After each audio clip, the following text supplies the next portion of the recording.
The photo arrived at 2:47 p.m. on a Tuesday. Victoria, my fiancé of 8 months, locked in a passionate kiss with some guy in an expensive suit. The caption read, "Upgraded." 3 letters that would cost her everything she'd ever worked for. I stared at my phone screen in the sterile fluorescent glow of my cubicle at Microdyne Technologies. Around me, keyboards clicked in their usual rhythm, while my world quietly imploded. The man in the photo wore a Brioni suit. I'd learned to recognize luxury brands during Victoria's endless shopping expeditions. His watch was a Patek Philippe, probably worth more than my annual salary. The restaurant behind them was Elevation, the kind of place where appetizers cost what I spend on groceries in a week. "You okay, Brennan?" Javier from the next cube peered over our shared partition. "You look like you've seen a ghost." "Just debugging," I said, minimizing the photo. My voice came out steady, which surprised me. "Complex problem." He shrugged and returned to his screen. If only he knew how complex. Victoria Sterling, social media marketing director at Nexus Dynamics, Instagram influencer with 623,000 followers, daughter of pharmaceutical money, and apparently, upgrade-seeking opportunist. We'd met at a tech networking event 18 months ago. She'd approached me, claimed she was impressed by my presentation on data security. I should have known better. Victoria didn't care about data security. She cared about data. Followers, engagement rates, brand partnerships. The signs had been there. The expensive gifts she couldn't explain. The mysterious client meetings that ran past midnight. The way she'd started criticizing my apartment, my car, my clothes. "We need to elevate our lifestyle, Alex," she'd said just last week. Image matters in this industry. I opened a new browser tab and typed Derek Hamilton Pinnacle Ventures into the search bar. LinkedIn pulled up his profile immediately. Managing partner at Pinnacle Ventures, Harvard Business School, member of 3 country clubs, married to Patricia Hamilton, father of twin daughters, Emma and Sophie. His last post was from 2 weeks ago, a family photo at some charity gala, arms wrapped around his wife, daughters smiling in matching dresses. My phone buzzed. Another message from Victoria. "We need to talk." I forwarded the original photo to 3 contacts: Janet Morrison, our wedding planner, Victoria's mother, Eleanor Sterling, and my brother Ryan. Then I powered down my phone and got back to work. The code I'd been debugging suddenly seemed crystal clear. Victoria expected explosions. She got spreadsheets instead. For 3 days, I maintained my routine with mechanical precision. Wake up at 6:30, gym, shower, coffee, code, until 6 p.m., dinner, Netflix, bed. I didn't answer her calls. I didn't respond to her increasingly frantic texts. I certainly didn't drive to her trendy downtown loft to demand explanations. Instead, I researched. Derek Hamilton lived in a $4.2 million estate in Atherton. His venture capital firm managed over $800 million in assets. He drove a McLaren 720S and kept a 40-foot yacht in Half Moon Bay. Public records showed he'd purchased a $180,000 Tesla for someone with Victoria's address 3 months ago. The same week, she'd told me her startup had given her a company car bonus. Thursday evening, my doorbell rang. I opened it to find Victoria standing in my hallway, designer heels clicking nervously on the worn carpet. She'd dressed for war, tight black dress, perfect makeup, the diamond earrings I'd bought her for our 6-month anniversary. "Alex, we need to talk." She pushed past me into my modest 1-bedroom apartment, the same apartment she'd been increasingly embarrassed by. "About what?" I asked, closing the door. "Don't play dumb." "About the photo. About Derek." She turned to face me, arms crossed. "It's not what you think." "What do I think?" "That I'm cheating on you with my boss." She said it like an accusation, like I was the unreasonable one for drawing obvious conclusions from photographic evidence. "Are you?" "It's complicated." I almost laughed.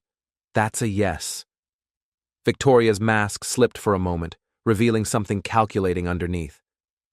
"Derek can offer me things you can't, Alex. Stability, success, a lifestyle worthy of my brand. Your brand? You wouldn't understand. You're content being ordinary. I'm not. She gestured at my apartment, the second-hand furniture, the single bookshelf, the 32-inch TV I'd bought on sale 2 years ago. I need more than this. Then take more. I walked to my bedroom and returned with a small velvet box, the engagement ring I'd saved 6 months to afford. Since you've upgraded. She reached for it, but I pulled back. Actually, no. I checked with the jeweler.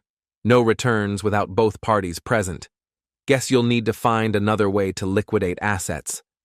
Her eyes flashed. You bastard!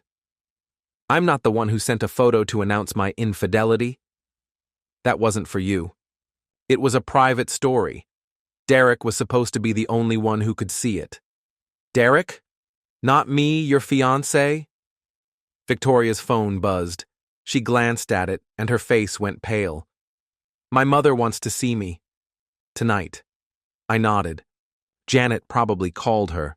Wedding planners get nervous when they receive evidence photos 3 weeks before a $200,000 ceremony. You sent it to Janet? Victoria's voice climbed an octave. Among others. She stared at me like she was seeing me for the first time. Good. I'd spent 8 months being underestimated. Time for a systems update. By Friday morning, Victoria's carefully constructed world was experiencing what we call in tech a cascade failure. One broken connection triggers another, then another, until the entire system crashes. Janet Morrison called me at 9 a.m. Mr. Brennan, we need to discuss the status of your wedding arrangements. What's to discuss?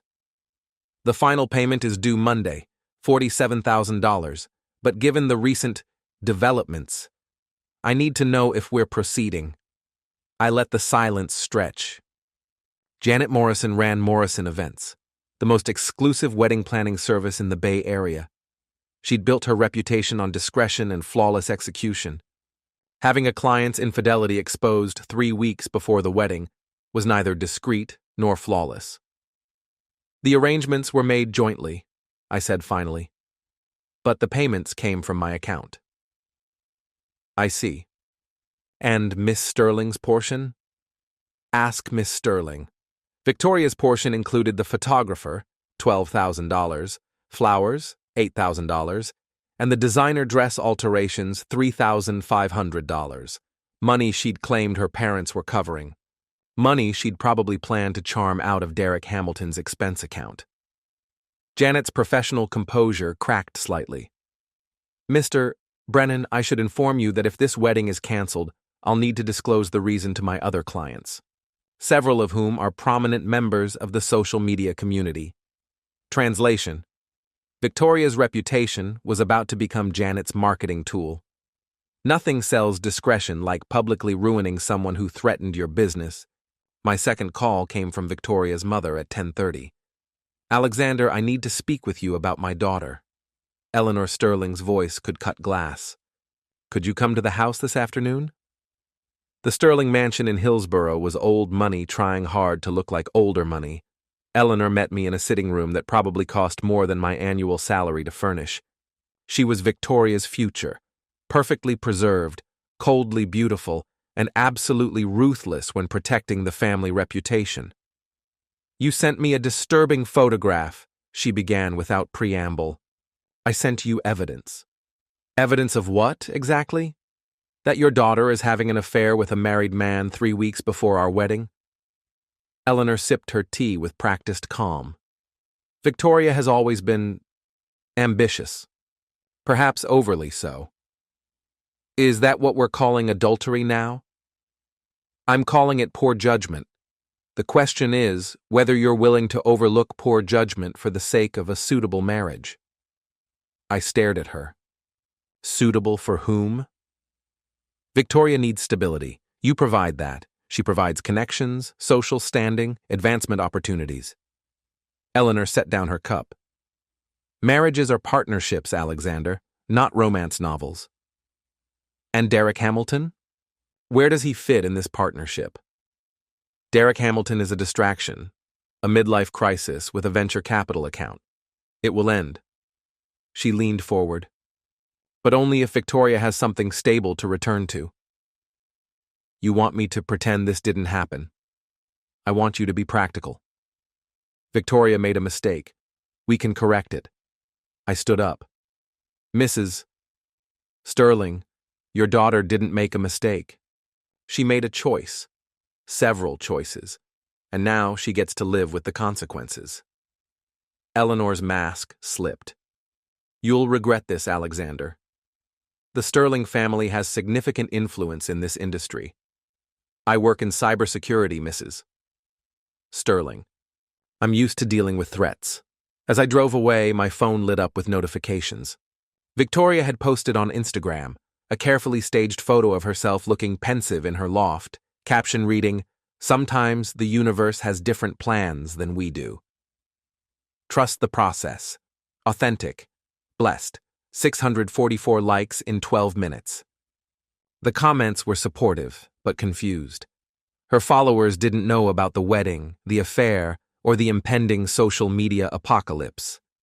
Yet.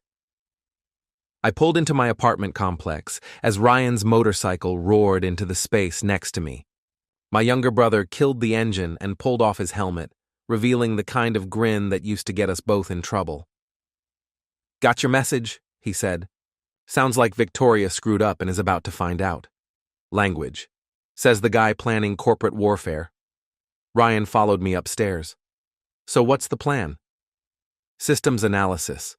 I've identified the vulnerabilities in Victoria's network architecture. Now I exploit them systematically. English, Alex. I'm going to destroy her life using nothing but the truth. Ryan nodded approvingly. How can I help? Victoria's life was built on leveraging connections, maintaining image, and monetizing influence. 3 critical vulnerabilities in an otherwise sophisticated system.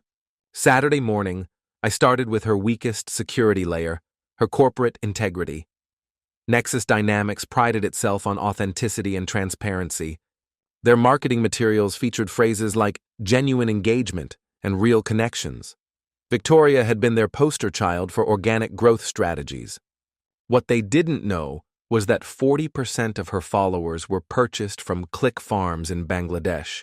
Her engagement rates were artificially inflated through bot networks, and she'd been using the company credit card to fund her lifestyle for months. I discovered this 3 months ago when Victoria asked me to fix her analytics dashboard. She claimed it was glitching. It wasn't glitching. It was revealing the gap between her real metrics and her reported numbers. I'd quietly documented everything, originally planning to help her clean up the mess. Now that documentation became weaponry. I compiled the evidence into a comprehensive report. Screenshots of purchased follower transactions, bank statements showing company card abuse for personal expenses, and analytics reports proving engagement fraud. Then I sent it to Nexus Dynamics' Chief Executive Officer with the subject line, Compliance Violation Report, Victoria Sterling. By noon, Victoria was calling in hysterics. What did you do? Her voice was raw, probably from crying or screaming. I reported a compliance violation as a concerned citizen. They fired me, Alex. They fired me, and they're demanding restitution for the company card charges. How much restitution? $37,000. She was definitely crying now. Alex, I don't have $37,000. What about Derek? Silence. Then, Derek's not answering my calls. Interesting timing. This is insane. You're destroying my career over one stupid photo. I'm not destroying anything, Victoria. I'm just documenting what already existed. The fraud, the fake metrics, the affair. I didn't create those problems. I just made them visible. You bastard. You absolute bastard. She hung up. I made coffee and got back to work. Vulnerability assessment complete. Time for phase 2. Derek Hamilton's weakness was reputation management. Venture capitalists lived and died by trust.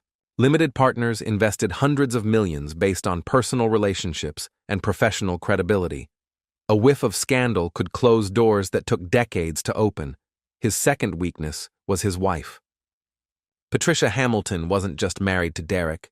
She was a partner in several of his business ventures, co-owned their properties, and had social connections that extended far beyond his professional network. She was also, according to her LinkedIn profile, a former federal prosecutor who specialized in white-collar crime. I created a detailed timeline of Derek and Victoria's relationship, cross-referenced with his family's public social media posts. Derek had been at his daughter's ballet recital the same night Victoria posted photos from their romantic dinner. He'd been at a charity gala with Patricia while claiming a client emergency that kept him out until 3 a.m. Then I sent everything to Patricia Hamilton with a simple note. Mrs. Hamilton, I thought you should know about your husband's recent business ventures. My phone rang 20 minutes later. Mr. Brennan, this is Patricia Hamilton. I believe you sent me some information about my husband. Her voice was steady, professional, terrifying. This was a woman who'd built a career destroying people with evidence. Yes, ma'am. Are you the young man whose wedding Derek helped cancel? That's one way to put it. I see. Mr. Brennan, would you be willing to meet with me? I have some questions about the timeline you provided. Of course. Excellent. My attorney will be present. Is that acceptable? I smiled. Absolutely. Sunday afternoon, I met Patricia Hamilton and her lawyer at a coffee shop in Palo Alto. Patricia was elegant, composed, and absolutely lethal. Her attorney, James Whitfield from Whitfield and Associates, looked like he ate venture capitalists for breakfast. Mr. Brennan, Patricia began, the evidence you provided raises some interesting questions about Derek's recent business expenses. She spread several documents across the table. Bank statements, credit card bills, business receipts, every romantic dinner, every expensive gift, every weekend getaway had been funded by Derek's business accounts. This Tesla, she pointed to a $180,000 charge, was purchased as a client development expense. The recipient was Miss Sterling?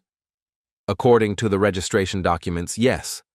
And this yacht rental in Monterey, also client development? The photos Victoria posted suggest otherwise. Whitfield leaned forward. Mr. Brennan, we're prepared to pursue both civil and criminal charges against my client's husband. Embezzlement, fraud, breach of fiduciary duty. But we need documentation that proves the personal nature of these expenses. I pulled out my phone. Victoria documented everything on social media. She tagged locations, times, activities. It's a complete record of their relationship, including the recent photo that ended your engagement. Including that? Patricia smiled, but it wasn't warm. Mr. Brennan, you might be interested to know that Derek called me yesterday. He wanted to discuss reconciliation. What did you tell him? I told him to call my attorney. As we parted ways, Patricia handed me her card. Mr. Brennan, if you ever want to leave the technology sector, you'd make an excellent investigator. Thank you, but I like solving problems with code. This isn't much different. You identified vulnerabilities, gathered evidence, and executed systematically. Very impressive. Walking back to my car, I felt my phone buzz. Victoria again. Alex, we need to talk. In person. Tonight. Why? Derek's wife showed up at my apartment with a private investigator. They took photos of everything. The gifts, the receipts, everything. They said I might be called as a witness in their divorce proceedings. Sounds complicated. Alex, please. I know I screwed up, but this is getting out of hand. People are going to get hurt. People already got hurt, Victoria. I mean Derek. He could lose everything. His business, his family, his reputation. I almost laughed. You're worried about Derek? What about me? What about you? What about the 8 months I spent planning a life with someone who was using me as a placeholder while she auditioned my replacement? Silence. Victoria, you made your choice. Now live with it. Wait, Alex. I hung up and headed home. Tomorrow was Monday. Phase 3 could begin. Monday morning brought a cascade of notifications that would have impressed even the most seasoned crisis management team. Victoria's world was collapsing with algorithmic precision. The first domino, Nexus Dynamics, had released a statement distancing themselves from Victoria's marketing practices and announced an internal investigation into compliance violations. Tech blogs picked up the story immediately. Influencer marketing director fired for fraud was trending on Twitter by 9 a.m. The second domino, Derek Hamilton hadn't shown up to his office. Pinnacle Ventures receptionist told callers he was handling a family emergency. Word traveled fast in Silicon Valley's incestuous venture capital community.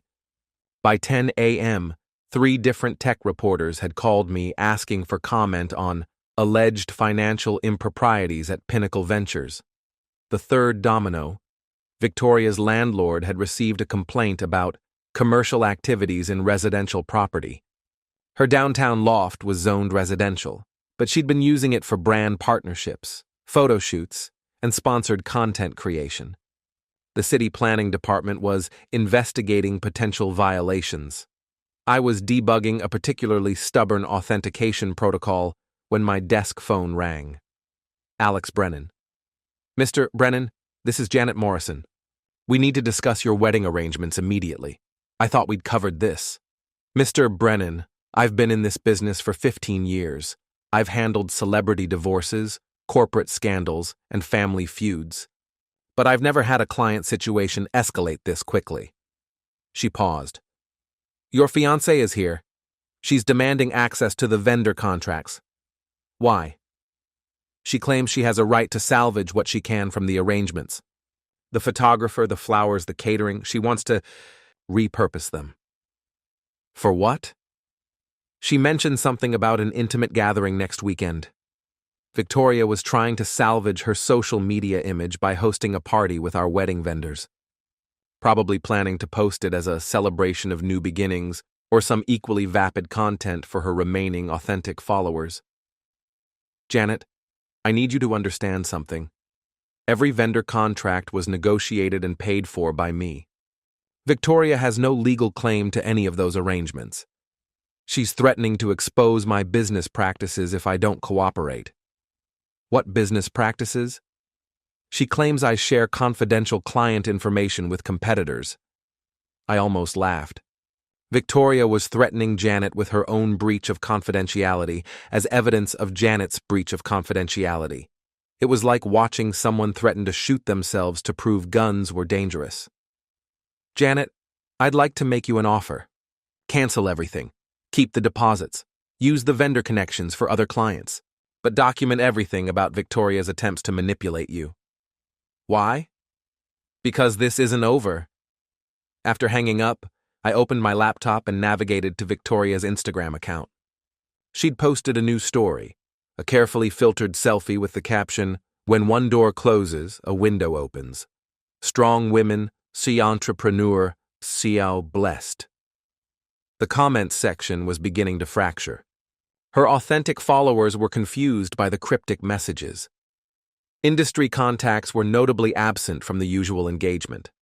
And a few users had started asking pointed questions. What happened to your job at Nexus? Is it true about the fraud allegations? Why did your fiancé break up with you? Victoria was losing control of her narrative. In the influencer economy, narrative control was everything. My phone buzzed with a text from Ryan, "Package delivered to your door." I found a manila envelope with my name typed on the label. Inside, photographs of Derek Hamilton's yacht, time-stamped and GPS tagged. Derek and Victoria in various stages of undress, champagne, designer swimwear, and what appeared to be several lines of white powder on the yacht's table. A note in Ryan's handwriting. "Friend of mine works at the marina. Thought you might find these interesting." I scanned the photos into my computer and cross-referenced the timestamps with Derek's public calendar. He'd been supposed to attend his daughter's school play that afternoon. According to the GPS data, He'd been 14 miles offshore with my fiancée instead. These photos weren't just evidence of adultery. They were evidence of cocaine use, which violated his DEA clearance for several government contracts. They showed him using company resources for personal activities during business hours. And they provided Patricia Hamilton's divorce attorney with enough ammunition to destroy Derek's credibility in any custody hearing. I forwarded the photos to Patricia Hamilton and her lawyer. Then I sat back and waited for the next system failure. It didn't take long. By 3 p.m., Derek Hamilton was calling me directly. "Brennan, we need to talk." "I don't think we do."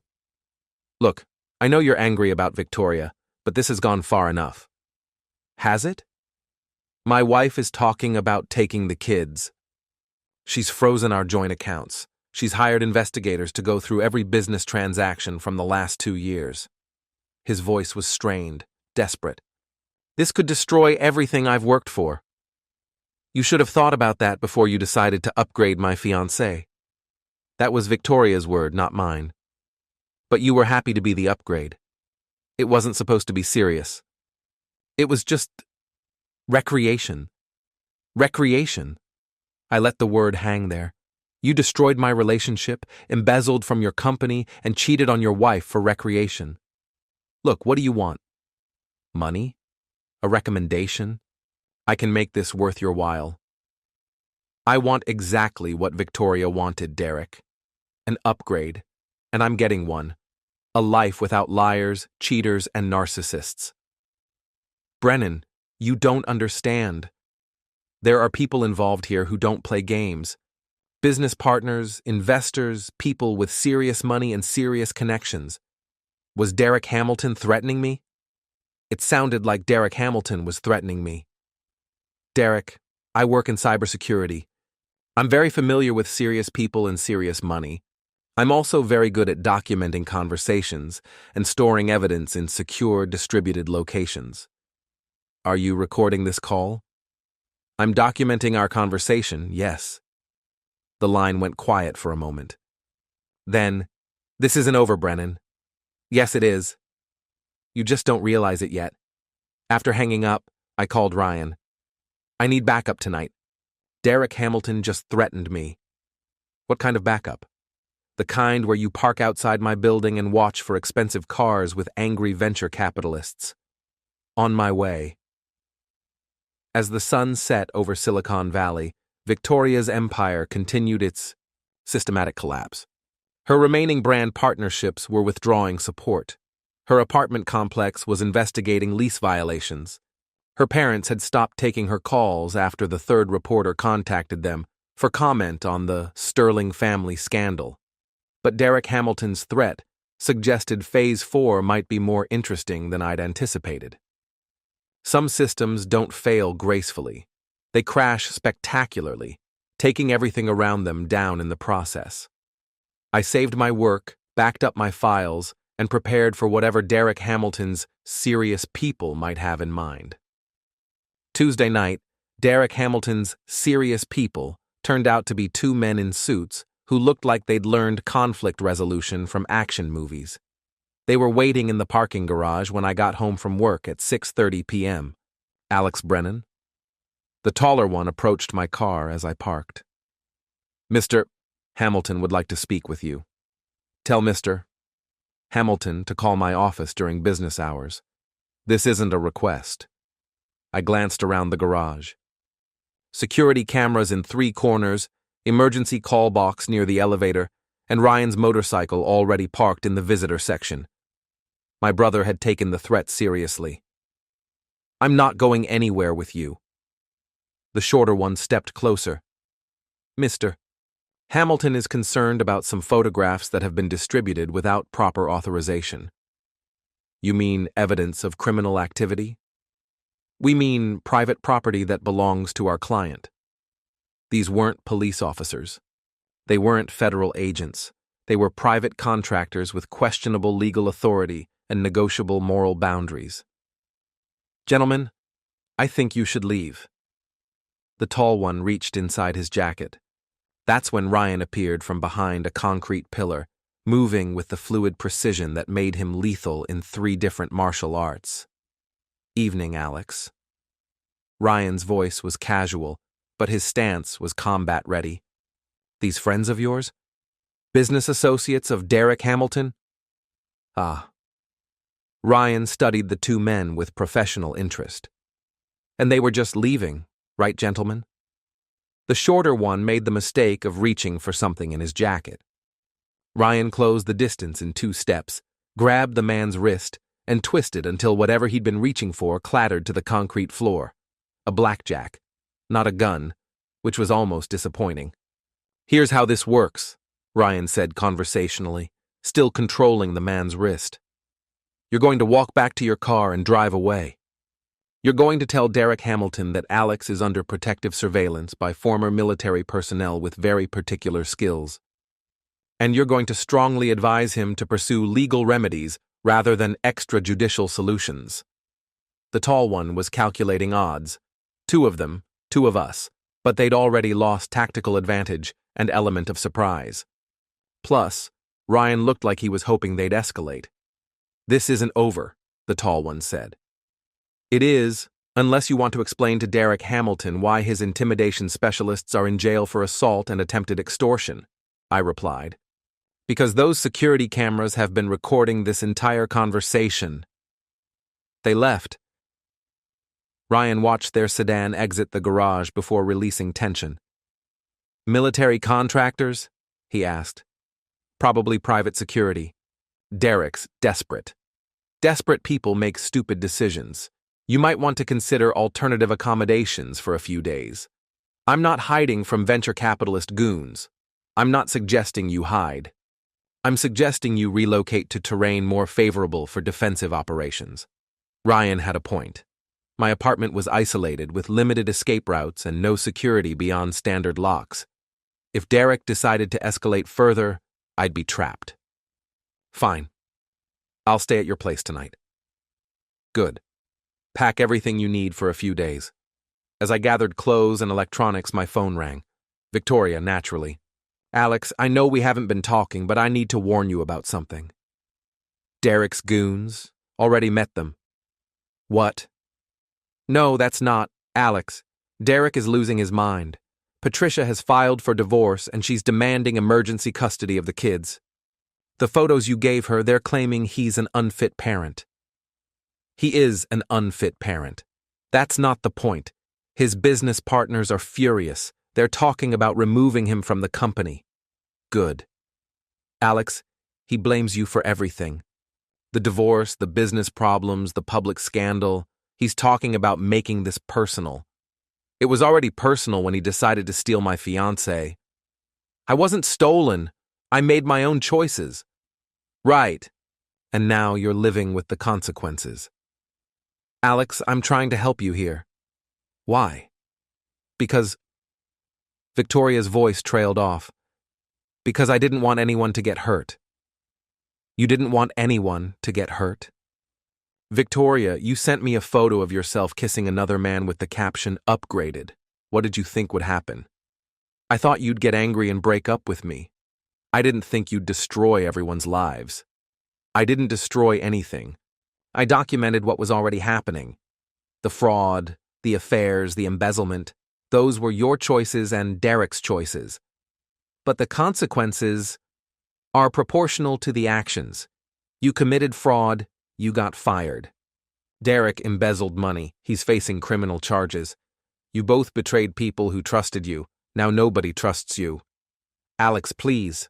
Derek is scared and scared angry people do unpredictable things. Let me worry about Derek. Where are you staying tonight?" The question was too casual, too convenient. Victoria was still gathering intelligence for Derek. "Somewhere safe." "Good night, Victoria." "Alex, wait." I hung up and finished packing. Victoria was right about one thing. Desperate people were unpredictable. But predictable people were vulnerable. And Derek Hamilton was about to discover that cybersecurity professionals were very good at exploiting vulnerabilities. At Ryan's apartment, I set up a secure workstation, and began the final phase of Derek Hamilton's systematic destruction. If he wanted to make this personal, I'd give him personal. Wednesday morning, I unleashed the nuclear option. Derek Hamilton's venture capital firm managed 8 different funds with over $800 million in assets. Their investors included pension funds, university endowments, and high net worth individuals who expected discretion, competence, and legal compliance. What they didn't expect was their managing partners' cocaine-fueled yacht parties funded by embezzled investment money. I compiled a comprehensive dossier, bank statements showing diverted funds, photographs documenting illegal drug use, GPS data proving Derek had missed investor meetings for romantic getaways, and a detailed timeline of his affair with a woman he'd indirectly helped fire for fraud. The dossier went to 12 recipients: Pinnacle Ventures Limited Partners, the Securities and Exchange Commission, the Drug Enforcement Administration. Derek held security clearances for several government contracts, and 3 journalists who specialized in venture capital scandals. By 10 a.m., Derek's professional life was in free fall. By noon, the personal destruction was accelerating. Patricia Hamilton's divorce attorney had obtained emergency restraining orders preventing Derek from accessing their joint accounts, entering their shared properties, or contacting their daughters without supervised visitation. By 2 p.m., Pinnacle Ventures had issued a press release announcing Derek's immediate leave of absence pending resolution of personal matters. By 4 p.m., the DEA had revoked his security clearances pending investigation into alleged controlled substance violations. Derek called me at 4:47 p.m. "Brennan, you son of a bitch." "Derek, how's your leave of absence going?" "You've destroyed everything. My marriage, my business, my reputation. I documented your choices. You destroyed everything yourself. I'm going to sue you for defamation, invasion of privacy, intentional interference with business relationships." "With what money?" "Your accounts are frozen, your business partnership is dissolved, and your legal bills are about to become astronomical." "I have connections, Brennan. People who owe me favors." "Had connections." Past tense. Nobody owes favors to scandal-ridden ex-partners with frozen assets and federal investigations. This isn't over. Actually, it is. Your wife has the house, the kids, and half your assets. Your business partners have the company and the remaining funds. The DEA has your security clearances. The SEC has your trading records. And the media has your story. What about Victoria? What about her? She's as guilty as I am. Victoria's already been destroyed. She lost her job, her apartment, her reputation, and her income stream. She's unemployed, broke, and blacklisted from the influencer economy. Victoria's punishment is complete. And mine is just beginning. You threatened me, Derek. You sent contractors to intimidate me in a parking garage. That was a mistake. What are you talking about? I'm talking about the criminal complaint I filed with the FBI this morning. Extortion, intimidation, conspiracy to commit assault. Your serious people are about to become very interested in protecting themselves instead of protecting you. The line went quiet. Derek, you wanted to play hardball with a cybersecurity professional. This is what hardball looks like. I don't just find vulnerabilities. I exploit them until the entire system collapses. You're insane. I'm thorough. There's a difference. People will remember this. The way you destroyed us over a stupid affair. People will remember that actions have consequences. That fraud gets exposed, embezzlement gets prosecuted, and threats get documented. They'll remember that some people can't be intimidated or manipulated. Victoria was right about you. You are ordinary, small, petty, ordinary. Maybe. But ordinary people sometimes do extraordinary things when extraordinary assholes underestimate them. Derek hung up. I leaned back in Ryan's desk chair and opened Victoria's Instagram account. She hadn't posted in 2 days. Her follower count had dropped to 591,000. The comments on her last post were increasingly hostile. Fraud. Fake. Where's your job? What about your wedding? Victoria Sterling, social media marketing director, Instagram influencer, daughter of pharmaceutical money, had become Victoria. Sterling, unemployed fraud, social media pariah, cautionary tale. My phone buzzed with a text message. Alex, can we meet? I need to talk to you about something important. Victoria. I stared at the message for a long moment. Then I typed back, no. She responded immediately.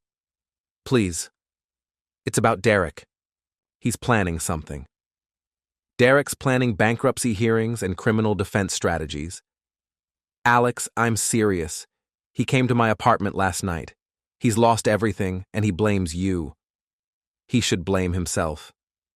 He's not rational anymore. He kept saying he was going to finish this at the wedding venue. The wedding venue, Saturday afternoon. Our original ceremony time was 3 p.m. at Hillcrest Manor, with 200-plus guests expected to attend. Guests who probably hadn't received cancellation notices because I'd never sent any. What exactly did Derek say about the venue? He said something about making a statement. About showing everyone who was really in control. Derek Hamilton, desperate and cornered, planning some kind of public spectacle at my canceled wedding. It was almost poetic. Victoria, stay away from Hillcrest Manor on Saturday. What are you going to do? I'm going to finish what you started with that photo. Saturday arrived with the kind of perfect California weather that made wedding photographers charge premium rates. I put on my tuxedo, the same Tom Ford rental that was supposed to make me look worthy of Victoria Sterling's social media presence, and drove to Hillcrest Manor. The venue looked exactly like it had during our planning meetings. Manicured gardens, elegant architecture, and a parking lot that could accommodate the luxury vehicles of Silicon Valley's elite. Janet Morrison had done her job perfectly, right down to the last detail. I parked near the main entrance and walked through the front doors at 2:45 p.m. The lobby was filled with confused wedding guests, colleagues from Microdine, friends from Stanford, Victoria's social media contacts, and my extended family who'd flown in from 3 different states. Alex. My cousin Jennifer approached in a cocktail dress and bewildered expression.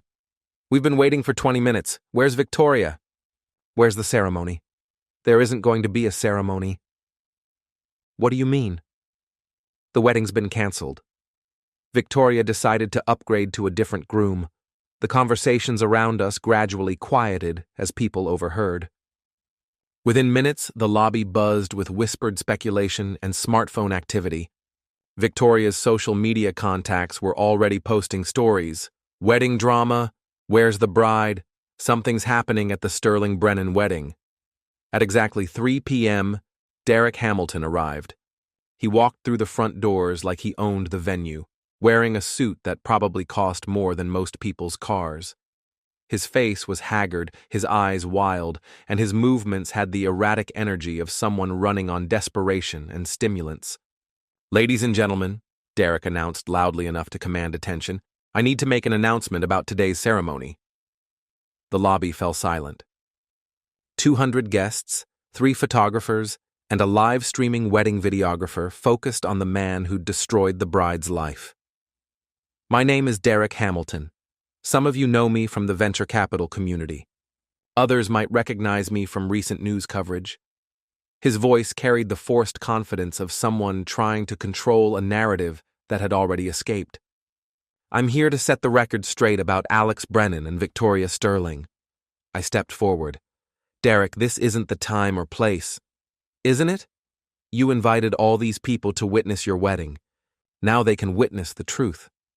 Derek's smile was sharp, unstable. You see, folks, Alex here has been waging a systematic campaign to destroy Victoria's career and my reputation. All because he couldn't handle the fact that Victoria found someone better. Murmurs rippled through the crowd. Smartphones appeared, recording everything for social media posterity. Victoria Sterling is a brilliant marketing professional who made the mistake of falling in love with someone who could offer her a better life. And Alex Brennan, rather than accepting that like a man, decided to use his technical skills to commit what amounts to digital terrorism. Digital terrorism? I almost laughed. Derek, I documented fraud, embezzlement, and adultery. That's called evidence. You hacked into private accounts. You distributed confidential photographs. You manipulated business relationships to destroy innocent people's livelihoods. The crowd was captivated. This was better than reality television, Silicon Valley's elite destroying each other in real time with a live audience. Derek, every piece of evidence I gathered was either publicly available or voluntarily provided by Victoria through her social media accounts. I didn't hack anything. I didn't steal anything. I just made visible what you and Victoria were already doing. You ruined my marriage. You ruined your marriage when you started embezzling money to fund an affair with my fiancé. I never embezzled anything. The SEC investigation suggests otherwise. Derek's facade cracked. You son of a bitch! You think you're so smart, so superior. But you're just a petty little man who couldn't keep his woman satisfied. And you're a midlife crisis who embezzled money to buy affection from a woman young enough to be your daughter. That's when Derek lost complete control. He rushed me across the lobby, 20 years of gym memberships and corporate anger behind his swing. I'd been boxing since college, not for fitness or sport, but because Ryan insisted I needed practical self-defense skills. Derek's haymaker was telegraphed, desperate, and poorly aimed. I sidestepped, grabbed his extended arm, and used his momentum to drive him face first into the marble floor. The crowd gasped, cameras flashed. Video streams captured every moment of Derek Hamilton's final public humiliation. Security! Janet Morrison's voice cut through the chaos. 2 uniformed guards appeared to restrain Derek, who was struggling to get up despite a clearly broken nose. This isn't over, Brennan. Derek's voice was muffled by blood and marble contact. You think you've won, but you haven't won anything. Actually, I have. I straightened my jacket and addressed the crowd. Ladies and gentlemen, I apologize for the disruption. As Derek mentioned, our wedding has been canceled. Victoria Sterling is not here because she decided to pursue other opportunities. Specifically, she decided to commit fraud, embezzlement, and adultery with a married man. I gestured toward Derek, who was being helped to his feet by security. This married man, who has spent the last week threatening me because I documented his criminal activities. The crowd stared in fascination. This was the kind of scandal that would fuel Silicon Valley gossip for months. But I want you all to know that your time wasn't wasted. You've witnessed something important, the consequences of betrayal, fraud, and arrogance. You've seen what happens when people think they can manipulate others without accountability. I pulled out my phone and opened Victoria's Instagram account. Her follower count had dropped to 573,000. Her last post, from 3 hours ago, was a desperate attempt at damage control, taking time for self-reflection and personal growth. Thank you for your patience during this difficult period. Authentic, Chuck Growth, blessed. Victoria Sterling wanted an upgrade, I announced to the room. She got one.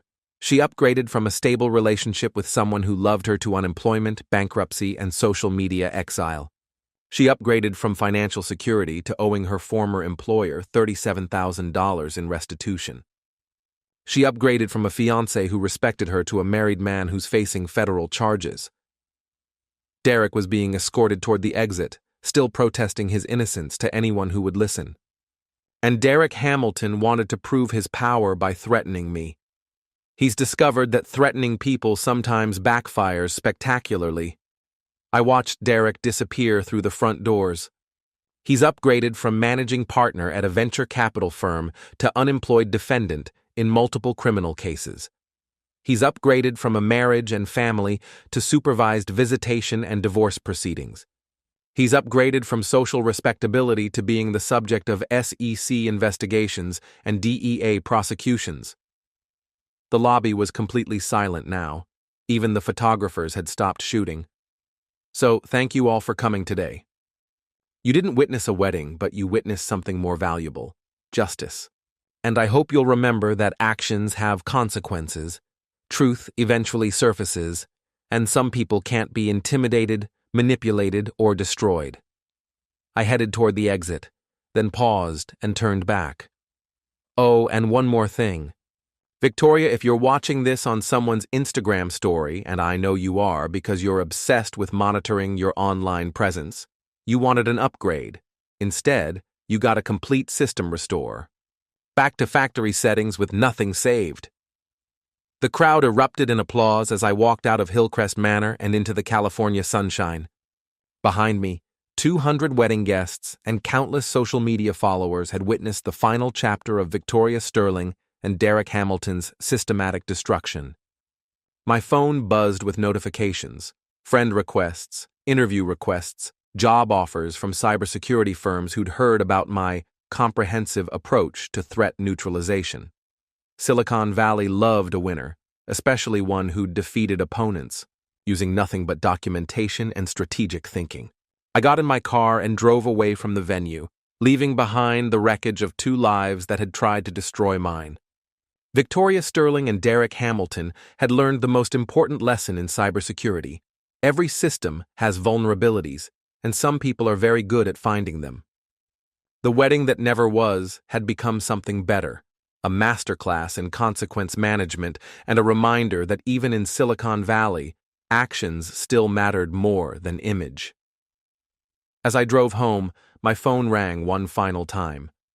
Victoria's number appeared on the screen. I let it go to voicemail. Some systems, once crashed, weren't worth restoring. Ring, ring, ring, ring, ring, ring, ring, ring.